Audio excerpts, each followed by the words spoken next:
Exactly. You have a brother called Chijoke, isn't it? Yes. And for how long now have you not seen your brother? It's been 12 years. 12 years. 12 years by November.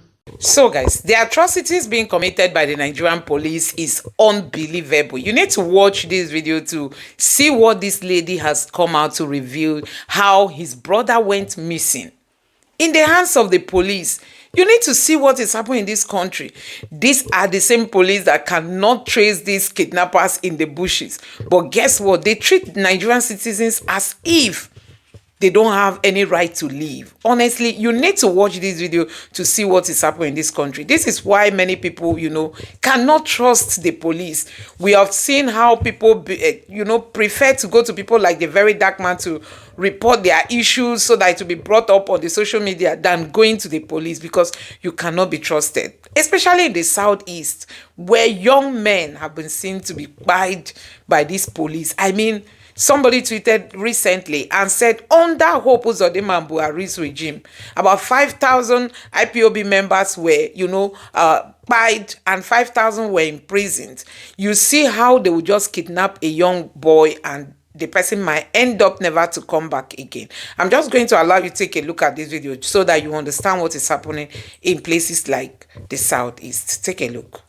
You have a brother called Chijoke, isn't it? Yes. And for how long now have you not seen your brother? It's been 12 years. 12 years. 12 years by November. What happened to Chijoke?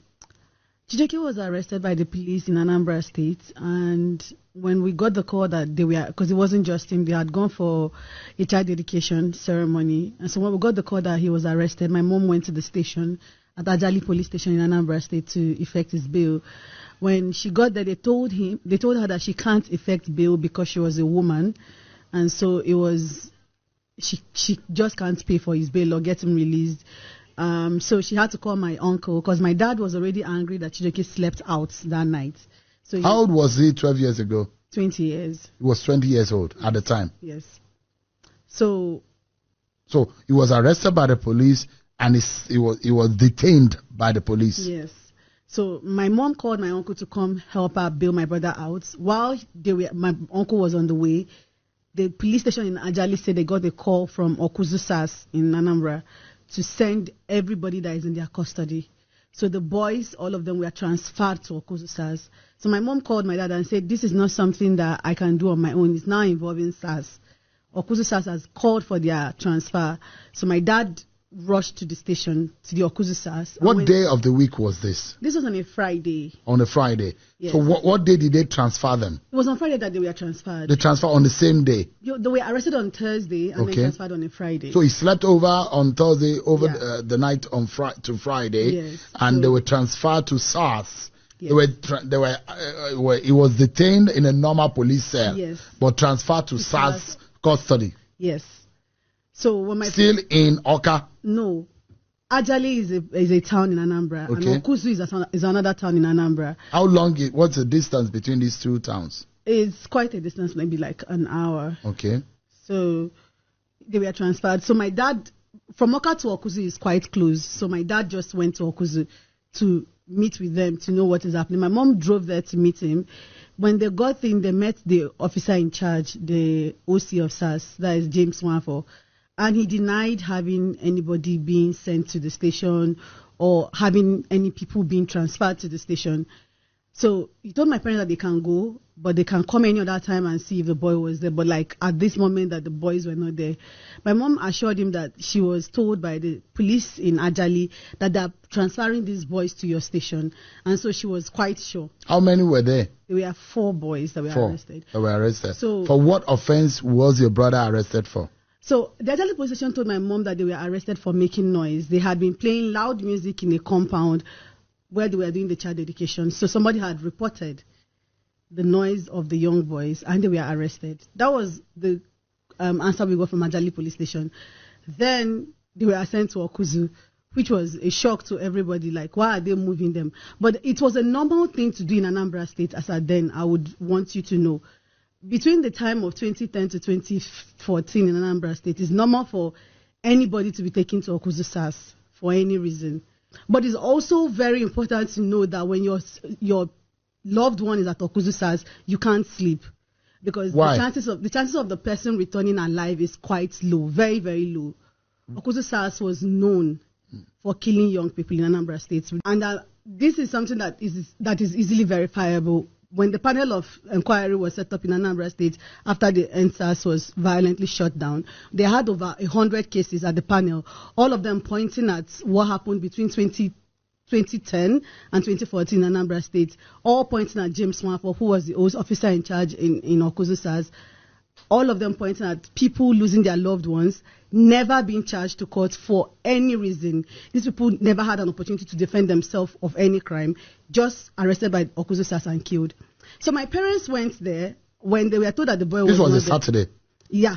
No, this was on a Friday. Oh, see that Friday. That Friday. Great. So my parents went there and they told that the boy was not transferred. As they were leaving the station, my mom saw the boys being led in. And so she raised alarm and said, this is the boy I'm looking for. This is actually the boy we are looking for. This is him. So they saw him. Yeah, they saw him and they were in cuffs. So my mom started shouting at him, Chijioke, what did you do? Why are you here? And James Swanford came out of the station and said that they should throw them out. Like they should throw my parents out. Who is this James Nwafo? He was the officer in charge then. In Okuzu SARS. Yes. He has now retired. So when my parents were thrown out, they came home and everybody was like, you can't sleep. You have to go back because if you waste any time, this boy might die. Right? So they went back on Saturday. They were not even allowed into the station. The police collected money from them and said, we are going to feed the boy. How much was it? A couple of thousands. They were always taking money from them to feed the boy. I was a teenager then. I was not even involved in all of this because they were. So Chijioke was your older brother? Yes, he's my elder brother. So they so were shooting. You probably immediate brother? Yes, he was my immediate elder brother. So they were shooting all of us from it, right? Trying to be adults about this. So they went on Saturday. They were not allowed in. My mom cooked on Sunday, took it to the station, gave them. And then on Monday, my parents went back and they said they want to see the OC. Since you're not allowing us to see the boy, at least let's see the OC and know the next course of action. And then they got in, they met with James Swanford and tells him, please, sir, we've been trying to see this boy since he was brought here, but we've not been able to. So we want to know what is the next course of action. My parents are willing to pay money if that was what was necessary, right? This man looked my parents dead in the eye and told them, I have killed your son. No, he said, if it's those boys that you came to see, I've killed them and there's nothing we can do about it. You are too late. This is literally less than 72 hours of them being sent to Okuzu SARS. How did you kill them? My mom, of course, slumped immediately. My dad couldn't believe it. So he stood there and was asking him, so what are you saying? He said, no, it's too late. There's nothing we can do. You people should leave my office. So they had to take my mom to hospital. They came back home. And friends came around and were like, maybe he just wants you to offer money. Did you people even offer money when you went there? You're just asking questions. So my dad had to sell our land and take money in a bag. And that was the first time I'm seeing millions of naira in my life. It was packed in a bag, 3 million, and went to meet him and said, please, man to man, I'm begging you, this money, take it and just give me my son. This was like a couple of weeks after, right? So we sold this land urgently. It was not at the worth of the land.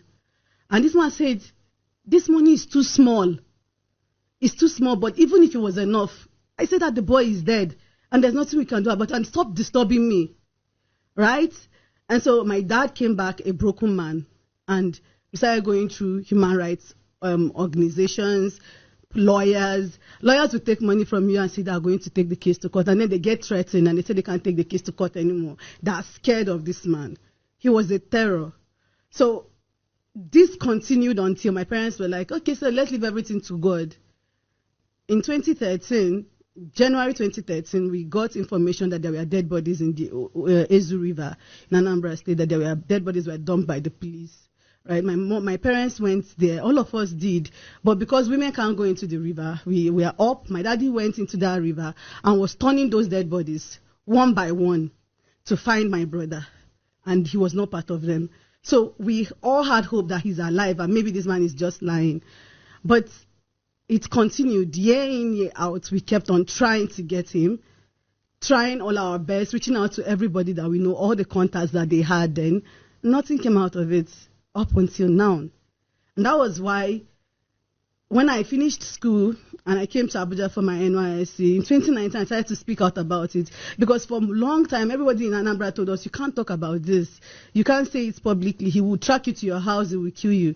But then I was no longer in Anambra. I was far from him, and I felt safe enough to speak out about it.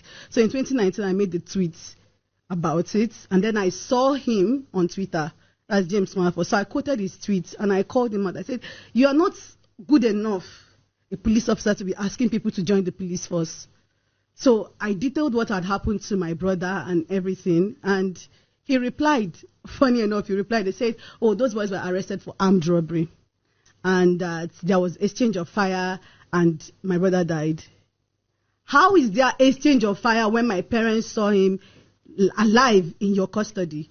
But even if my brother was Anini, even if he was the worst terrorist on earth, you have arrested him. He deserves his day in court. Why didn't you just take him to court? How did he die in your custody? It was a simple question, and he never did answer that question. So when NSAS started in Abuja, I was at the office. I heard that some people went on the protest and were chased back by the police that Friday.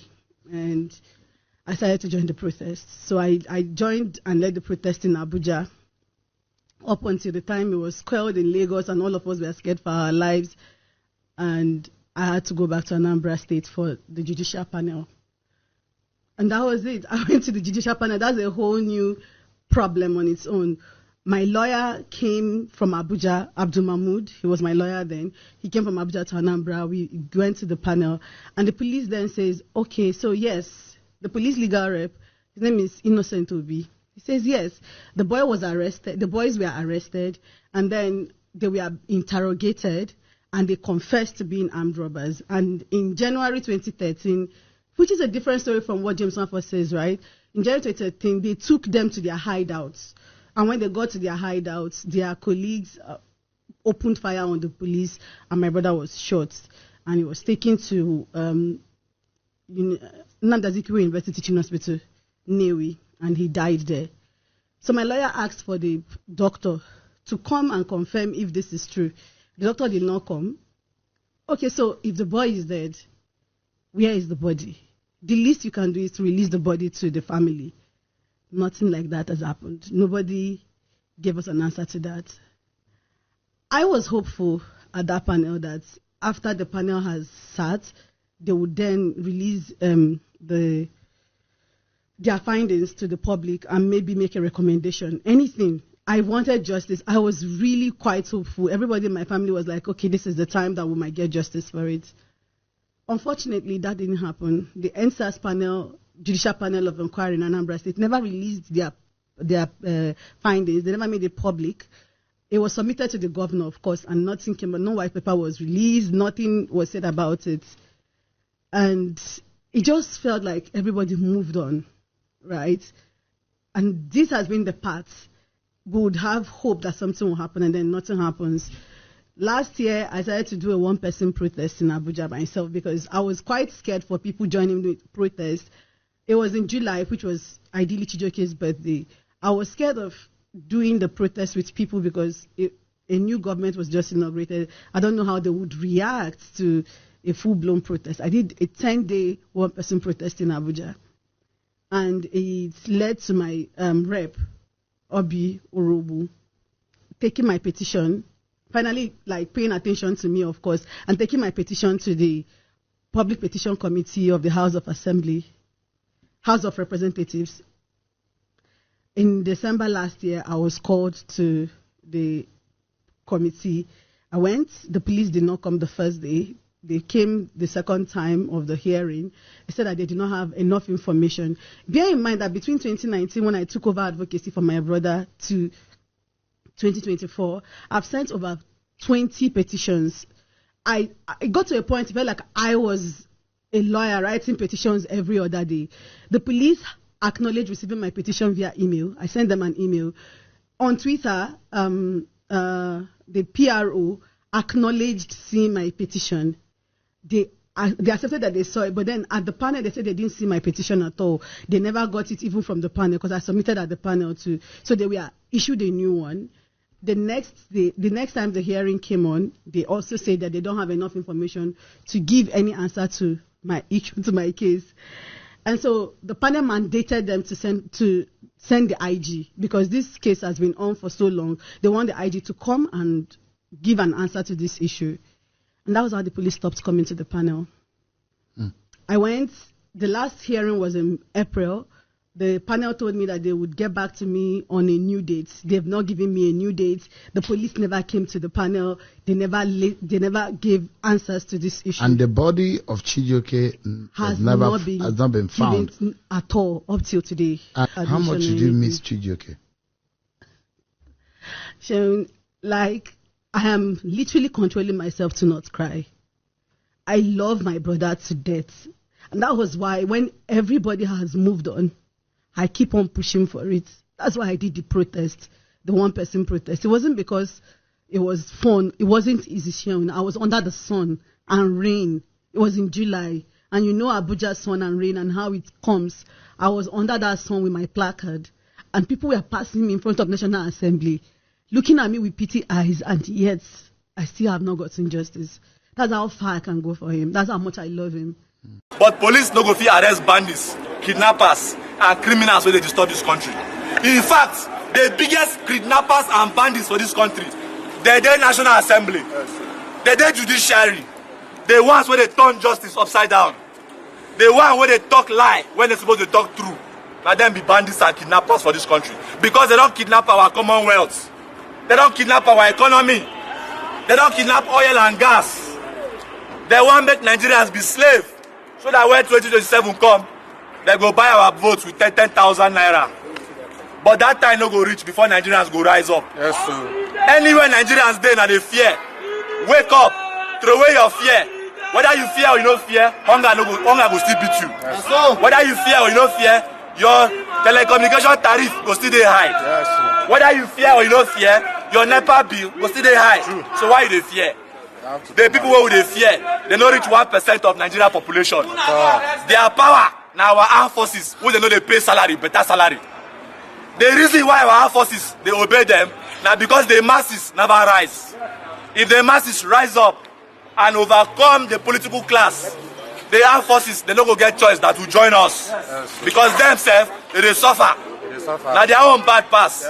They follow escort big man money. They see money, but they know they chop am. They follow escort big man wife and big man children. Their own salary. DSP go retire from police. Gratuity na 1.7 million. What you go use and do for Nigeria?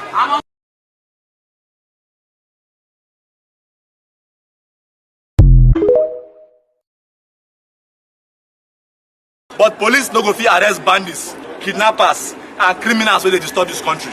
In fact, the biggest kidnappers and bandits for this country, they're the National Assembly, they're the Judiciary, the ones where they turn justice upside down, the one where they talk lie when they're supposed to talk true.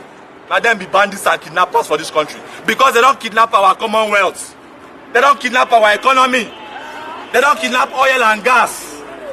They want to make Nigerians be slaves, so that when 2027 come, they go buy our votes with 10,000 naira. But that time no go reach before Nigerians go rise up. Yes, sir. Anywhere Nigerians dey na dey fear. Wake up, throw away your fear. Whether you fear or you no fear, hunger go still beat you. Yes, sir. Whether you fear or you no fear, your telecommunication tariff go still dey high. Yes, sir. Whether you fear or you no fear, your NEPA bill go still dey high. True. So why you dey fear? The people who dey fear, they no reach 1% of Nigeria population. Their power na our armed forces, who they know they pay salary, better salary. The reason why our armed forces they obey them now because the masses never rise. If the masses rise up and overcome the political class, the armed forces they no go get choice that will join us. Because themselves they suffer. Now their own bad pass. They follow escort big man money. They see money, but they know they chop am. They follow escort big man wife and big man children. Their own salary. DSP go retire from police. Gratuity na 1.7 million. What you go use and do for Nigeria?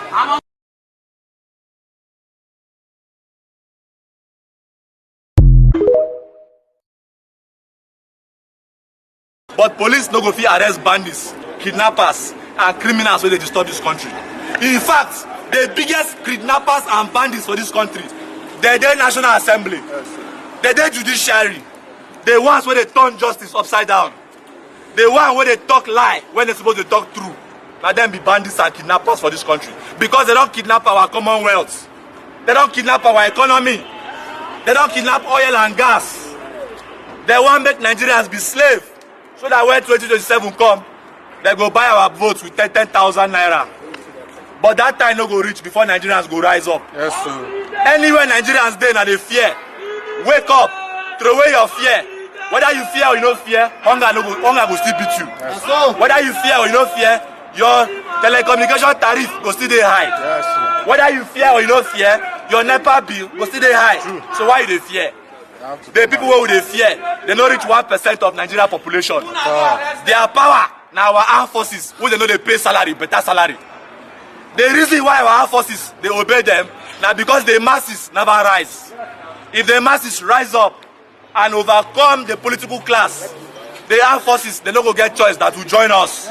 Because themselves they suffer. Now their own bad pass. They follow escort big man money.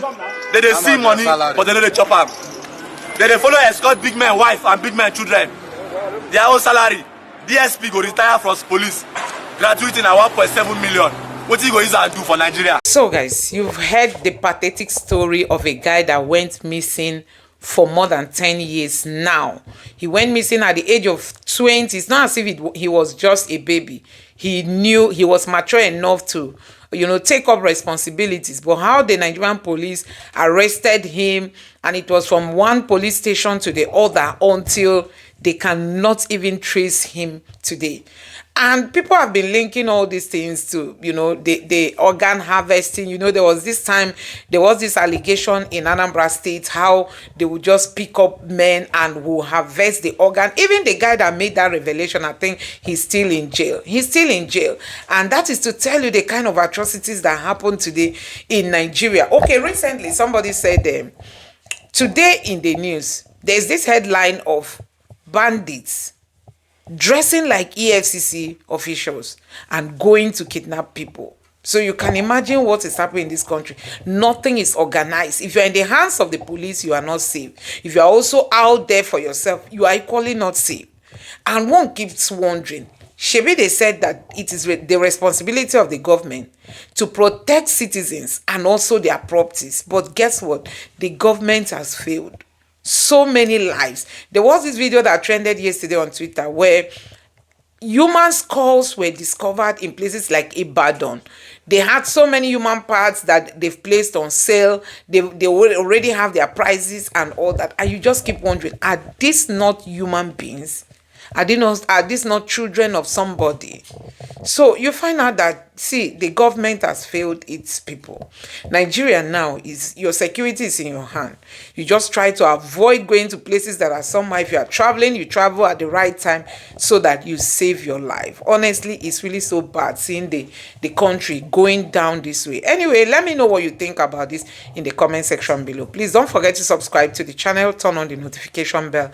Please give this video a like so that YouTube can recommend it to others, and drop your thoughts in the comment section below. Thank you. So guys, you've heard the pathetic story of a guy that went missing